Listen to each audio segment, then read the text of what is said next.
From prodigious first features to masterful auteur-driven films, from Barbie's candy pop world to Oppenheimer's bleak mise-en-scene, 2023 has been an exceptional year for cinema. It's seen a great mix of indie darlings, mega-blockbusters, and much-loved animated films. Since we are a month into the new year and have finally watched some of the essential films from last year, we asked 50 members of our team at High On Films to get together and collectively come up with our list of top 25 films based on our favorite cinematic experiences that transcended through time, language, and mediums. When you make a list of this magnitude, some films are bound to be left out. But that's not us being picky or selective, but a testament to the sheer quality of films we came across in 2023. So here's the ranked list of our favorite and probably the best films of 2023. I still don't understand the play.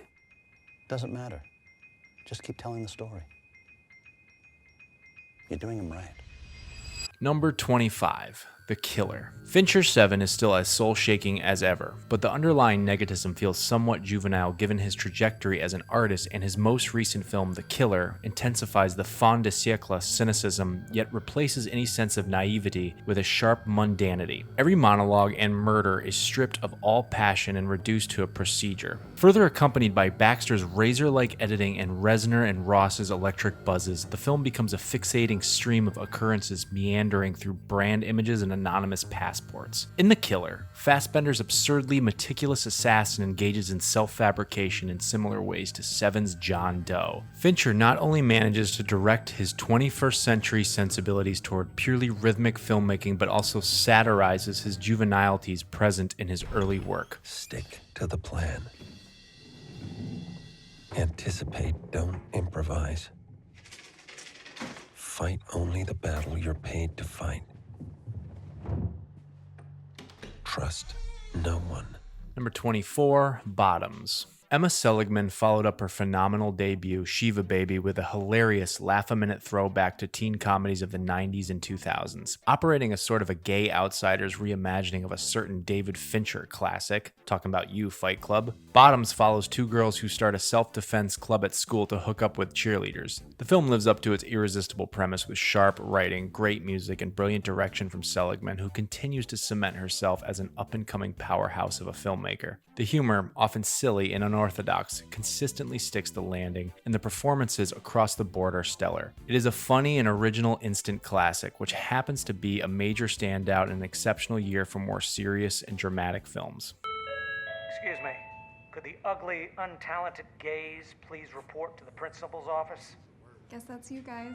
Number 23, Passages. Spearheaded by a volcanic Franz Rogowski whose reckless Tomas leaves a storm in his wake, Ira Sachs's Passages circles what it is like being stuck within a loop of a toxic relationship and the conflicted, tumultuous journey it takes to tear oneself out of it. Tomas keeps cycling back and forth between Martin and Agatha, never placing a footing and being conceited enough to believe everyone will just merely coast along with his impulses. Passages is driven by the heat of desire and lust, with little interest for its characters to be viewed from any moral pedestal. Those judgments are suspended until Tomas, who almost revels in his tactileness, finally collides with the emotional weight of consequence. A wild, messy hurdle through modern-day relationships, Passages is sharp, taut, and smoldering. Like Tomas, it is frenzied, but when it takes its considered pauses, the effect is cutting and visceral. I think I'm falling in love with you.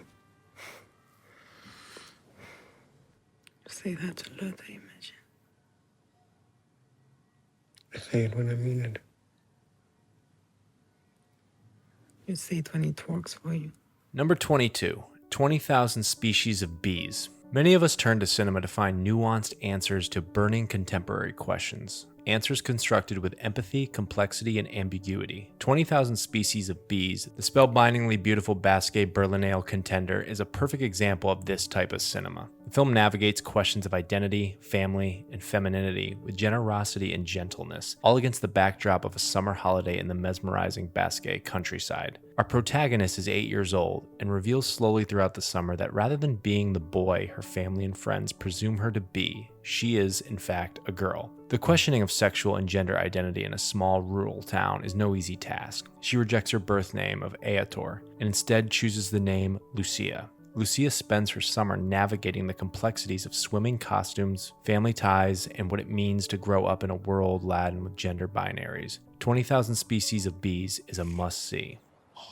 ¿Has visto? Estaba súper nerviosa, pero he recordado lo que me habías dicho y me he quedado súper tranquila. ¿Estabas nerviosa?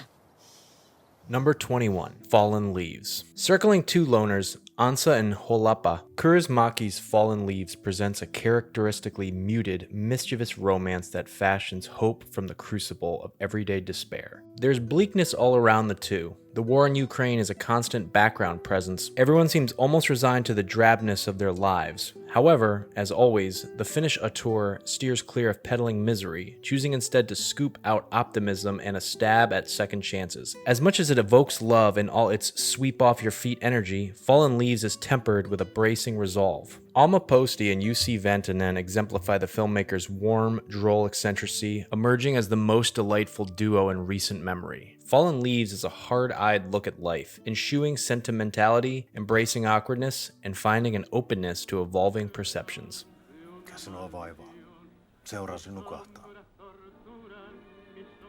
Masentaa. Mikä? Kun juon niin paljon. Miksi sitten juot? Kun masentaa. Kehäpäätelmä. Number 20, Chitta. Chitta is one of the most well-crafted Tamil cinema in recent times that handles the sensitive subject with nuance. The film beautifully explores the bond between a niece and her uncle, whose life is overturned after the kidnapping of his niece by a serial sex offender. Chitta is a fascinating blend of low-key drama and thriller. Though the transition from one to another isn't very organic, Arun Kumar's solid character writing keeps us thoroughly engaged. The film also questions the traditional norms of masculinity and the empty pursuit of vigilante justice. Though it's not pulled off convincingly, the splendid performances make us forgive the minor issues related to it. Finally, it's a poignant moment when a character implores the protagonist not to turn the little girl's ordeal into her whole identity.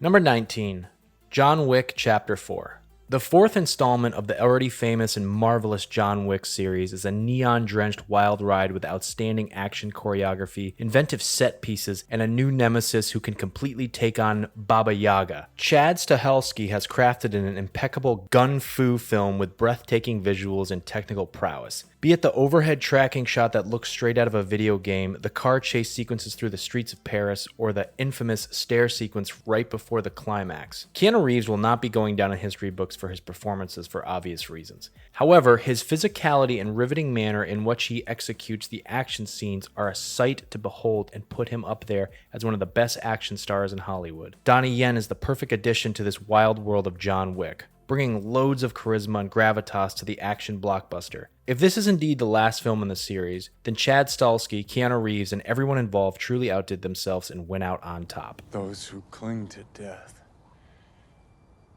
live. Those who cling to life die. Number 18, All of Us Strangers. Andrew Hay's masterpiece in one of the year's finest works, All of Us Strangers, arrives as a matured, viscerally haunting study of ideas previously explored in his 2011 film, Weekend. With a decade of experience, Hay is able to weave together a series of complicated, contradictory emotions far more carefully, painting a layered and detailed tapestry of subtly heart-wrenching memories. The grief of loss and elation in finding someone new, the pain of loneliness and power of connection, the desire to live in the present, yet the inability to let go of the past. Adam finds himself in the middle of all these juxtaposing ideas. The film keeps us in a perpetual push-pull state, lingering between bitter joy and reflective melancholy. Aided by stunning cinematography from Jamie D. Ramsey, a thoughtful screenplay from Hay, and performances of the most sublime quality from the 4 leads, not a word, movement, or composition is out of place. It's all in the film's restraint, slowly building emotional tension and releasing it unconventionally by having the camera pull away and truly open up the space visually for the first time. As familiar notes of the power of love begin playing, you'd be hard-pressed not to shed a tear or two for this incredible piece of filmmaking. I'll protect you from the hooded claw. Keep the vampires from your door.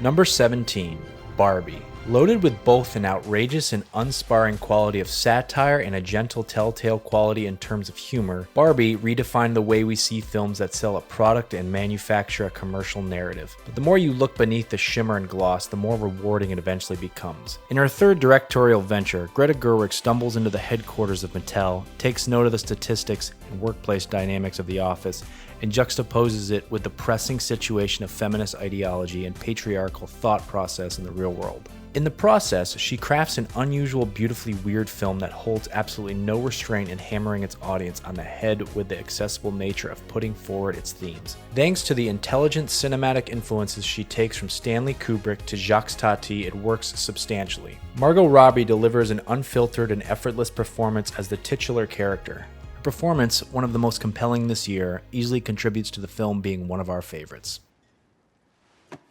I'm not pretty anymore. What? You're so pretty. I'm not stereotypical Barbie pretty. Note to the filmmakers, Margot Robbie is the wrong person to cast if you want to make this point. Number 16, 12th Fail. Vidhu Vinod Chopra's 12th Fail tells the ideal underdog story with pitch-perfect performances, solid script, and a rousing direction. What brilliantly works in 12th Fail is how the storyteller goes back to the basics, dramatizing the true-life story in an utterly entertaining and convincing manner that's as much humanistic and crowd-pleasing. The film enormously benefits from the fantastic lead performance from Vikrant Massey, who deftly underscores the courage and resilience of Manoj Sharma's journey from being a naive village boy to a confident IPS officer. From shaping the character's dialect and looks to exploring the man's wide spectrum of emotions. Medha Shankar is equally stunning as Sharada, the woman earnest in both her desire to make it to the administration and her love for Manoj. 12th Fail is so understanding and compassionate to the underdogs and the marginalized by the end, we can't help but be emotionally moved and shed a few happy tears. Breaking news! A 12th Fail! A toilet sweeper! A aata chakki boy! And my friend is an IPS topper, Manoj Kumar Sharma! Number 15, The Boy and the Heron.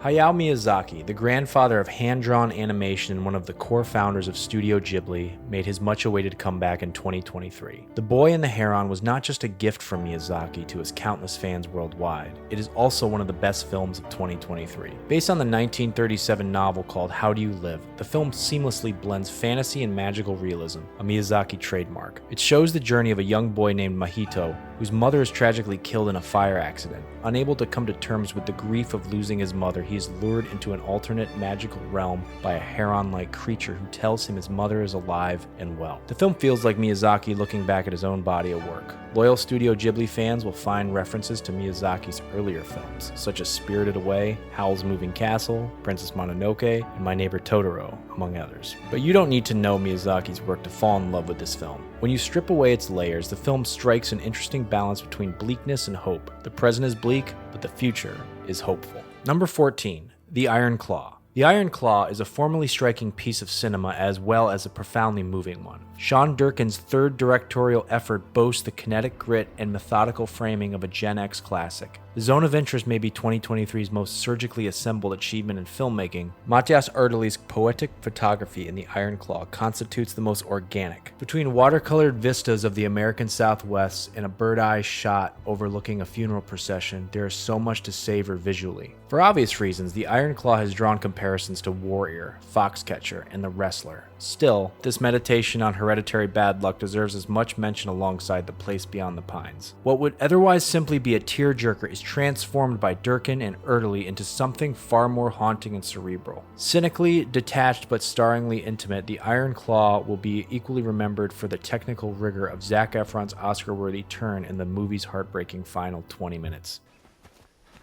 I told you to look out for him! You didn't take care of him! You didn't take care of any of them! He called you, and you didn't help him!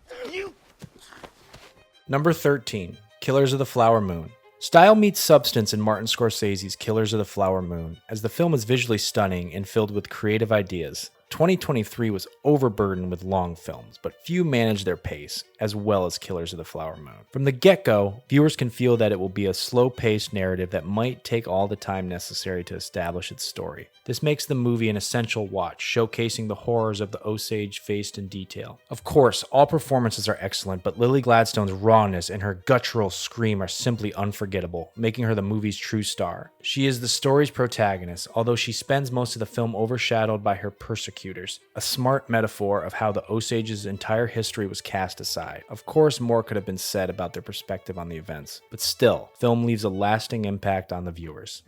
Oh, I was sent down from Washington, D.C. to see about these murders. See what about them? See who's doing it.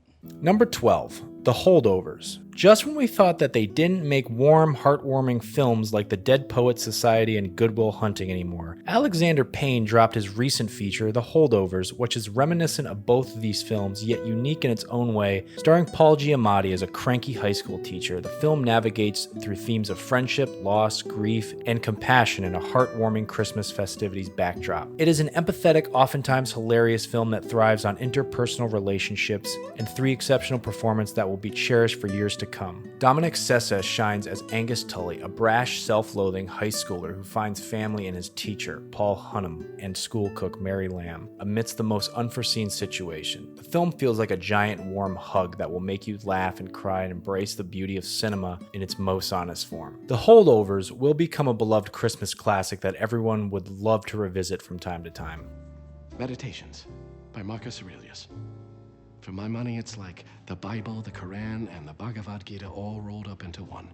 And the best part is not one mention of God. Number 11, Poor Things. You cannot fail to cite Poor Things, the latest feature film by Greek director Yorgos Lanthimos, among the works that most shaped the international cinema landscape of 2023. Postmodern and surrealist Poor Things is a demonstration of how it is still possible to create something original and unique in a market where it is feared everything has already been done. The story unfolds as the bizarre Gulliver's journey of the femme Frankenstein's monster that is Bella Baxter, a hybrid composed of the brain of an unborn fetus and the body of a young woman. Poor Things explores the inclination toward emancipation and the axiom of the living being status and portrays a main character who opposes socially shared constraints as forms of adherence to collectivity. As a film that slips into the disturbing in its search for liberation, Poor Things finds its core strength in a relentless and aestheticized provocation. The film challenges the viewer's own conception of deformity, questioning the difference between the physical, tangible monstrosity of the body and the subtle but far more treacherous ugliness of the mind.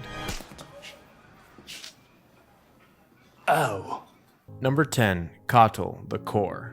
GeoBaby's Kotal, the Core, triumphantly adheres to Mammoothy's brilliant low-key performance. We observe the family of the conservative paternal octogenarian, Devasi, living with his son Matthew and his daughter-in-law Omana. It starts with the ominous silence of the Malayali landscape, portraying a peaceful, over-habitual routine. The breakage soon engulfs when Matthew takes up an opportunity to contest the local village body elections. He is troubled by the divorce filed by his wife and the simultaneous struggle of proving himself not gay. This spectacular film offers a pertinent critique of the criminalized IPC 377. Kotal touches on the masculine dilemma of the conditional supervision of manly responsibilities within a marriage and intergenerational trauma. Above all, it's a film about shattering social taboos and embracing love. If this is not a revolution in the core of Indian cinema, one fails to know what it is.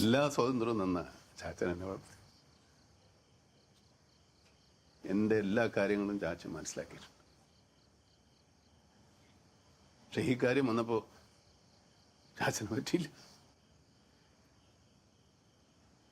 That's an alark. Number 9, May December. Todd Haynes' May December is an emotional, heart-wrenching piece of cinema that tries to explore the deepest and darkest depths of the 3 central characters. It works brilliantly as an absurd, dark comedic piece that makes you queasy at times. The film feels reminiscent of Ingmar Bergman's Persona, showing a concoction of personalities, duality of character, and personal identity. Also, it does help that both films feature an actress named Elizabeth. The 3 central performances are brilliant, but Charles Melton is the pick of the bunch, representing a physical and emotional form of arrested development that's unique in its portrayal. The score hits all the right spots, adding unnerving tension and anxiety to the mundane moments in a wholly unique way. I don't think we have enough hot dogs. Todd Haynes' assured direction puts the audience in a tight spot to observe and understand the moral ambiguities of these characters who might just be lying to you, not just to convince you, but also themselves to their reality. Insecure people are very dangerous, aren't they?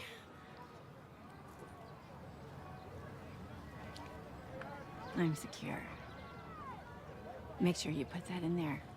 Number 8, About Dry Grasses. Turkish filmmaker Nuri Bilge Ceylan's About Dry Grasses is as wordy as most of his works. Following Samit, a high school teacher in the 4th year of his mandatory teacher's posting in a remote village in Anatolia, the film takes a meditative look at what truly transforms him when a sexual allegation is hurled his way by one of his favorite pupils in the class. Spread across the cold, distant, and expansive landscape, the character arc in About Dry Grasses can be essentially taken in the birth of a nihilist maneuvering through moments of typical Celian-esque use of long dialogue-laden shots. However, what truly makes the film remarkable is the remnants of these stories and these characters that do not have a concrete end. Their lives are still shattered, unfocused, and full of despair, and there is no grand meta moment in the cracks of cinema that can fix it.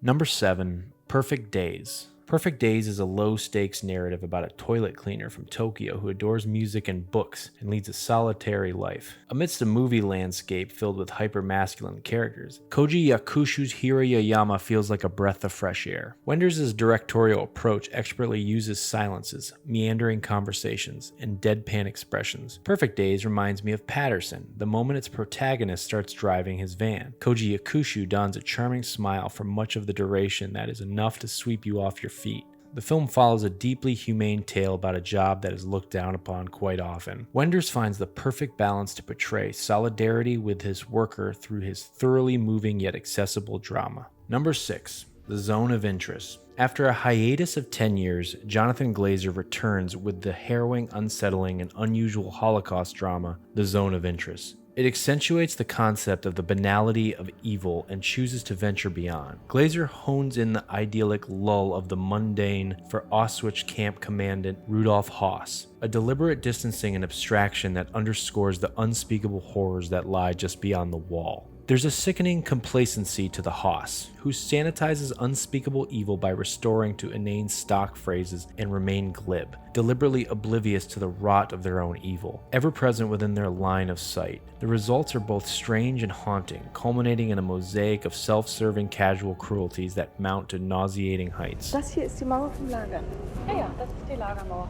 Also da haben wir auch noch Wein gepflanzt, damit das zuwächst, damit man das nicht mehr so sieht. Number 5, Monster. Hirokazu Koreeda, the masterful storyteller of family dynamics, particularly astounds us when it comes to creating real and believable kid characters. From Nobody Knows, I Wish, to Like Father, Like Son, Shoplifters, and now Monsters. Koreeda's compassionate and nuanced outlook on childhood makes us feel that there's nothing manufactured about the on-screen kid's emotions. Monster might mark the rare occasion for Koreeda's directing a script that he hasn't written. But the formally intricate aesthetics, gentle editing rhythm, and themes of familial dysfunction and marginalization are unmistakably Koreeda-esque. A single mother traces her preteen boy's odd behavior as the consequence of his teacher's caustic nature, but the young teacher suspects the boy of bullying his vulnerable classmate. However, the tale takes a step back and rewards us the alternating perspectives that zeroes in on the truths that would elude one's subjectivity. Number 4, Spider-Man Across the Spiderverse. Amidst the glut of movies or content releasing in this modern era, there are very few which could be categorized as pop art. The sequel to 2018's critically acclaimed Spider-Man Into the Spiderverse is somehow even more revolutionary in pushing the animation medium. In a singular substrate of the animated world, different styles of animation and consequent movement exist concurrently, and they intermingle to form not chaos, but an unerring symphony of superhero stories that transcends the mere description it has been built on. It doesn't forget to extrapolate on the story of Miles Morales, heightening his legitimacy as Spider-Man while also showing what makes him distinct from all the other iterations. Taking into account key moments of Spider-Man's life and managing to focus sharply to ask the pertinent question, could Spider-Man truly be anyone, and if so, what does that entail? All stations, drop what you're doing and stop Spider-Man.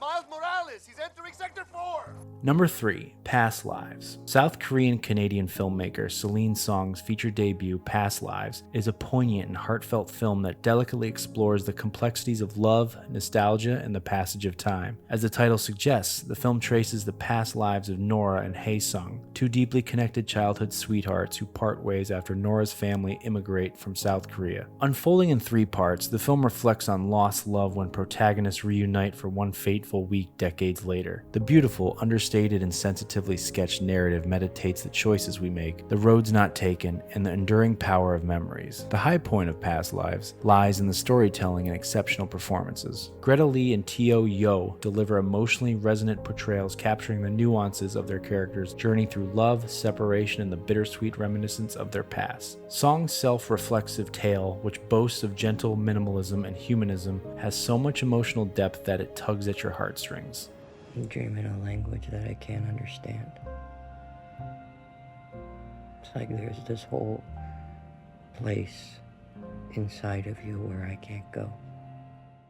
Number 2, Anatomy of a Fall. There are 2 falls in Justine Triet's film. The first is a tumble from a window, and the other is a publicized fall from grace. Triet's film begins as a whodunit before quickly segueing into a courtroom drama that reveals an ugly and particularly damaging portrait of a relationship. Sandra Hüller plays Sandra Voiter, a writer suspected of murdering her husband, fighting to prove her innocence, claiming her husband must have accidentally fallen from the window. As the trial continues, the boundaries between fact and fiction become less distinct. 2 grisly options present themselves to the child. Either his mother is a murderer or his father killed himself. Anatomy of a Fall plays around with the ambiguities of perspective and language, switching between French, German, and English. The courtroom is an arena where complexities and intricacies are flattened, manipulated, or invented to sway a verdict. Life, on the other hand, is unresolvable. In short, Anatomy of a Fall is a riveting drama examining life's impenetrable gray areas. You made us live here, among the goats. You complain about the life that you chose.